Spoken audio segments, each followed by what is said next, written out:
Hello everyone, আসসালামু আলাইকুম। সবাই কেমন আছেন? আমি আজকে আরও একটা নতুন ভিডিও নিয়ে আসলাম। আমি আজকে ইলিশ মাছ ভুনা করব। রোজ রোজই তো সবাই বলবেন যে ইলিশ মাছ খাও, কিন্তু না, ইলিশ মাছ এখন চলে বেশি। ইলিশ মাছ এখন না খেলে খাবো কবে? তার জন্যই তো আমি এখন ইলিশ মাছ রান্নার ভিডিও করতেছি, মেক করতেছি।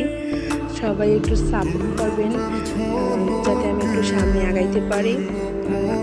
আমরা এরকমই করে ইলিশ মাছ রান্না করি। অনেকে তো অনেক রকমের ইলিশ মাছ রান্না করে খেয়ে থাকে। আমরা এভাবে করি। তারপর মশলা, সব ধরনের মশলা দিয়ে তারপর মাছটা ভুনো ভুনো করে উঠিয়ে ফেলি। এই রকমের মাছ খেতে অনেক ভালো লাগে। ভুনো ভুনো করে সবাই আমাকে একটু সাপোর্ট করবেন। এরপরে দেখেন মাছটা এখন আমি ভুনো করবো, তার জন্য প্রথমে পানিগুলো দিয়ে দিলাম। মাছটা হয়ে গেলে ফুটিয়ে উঠিলে নামিয়ে ফেলবো।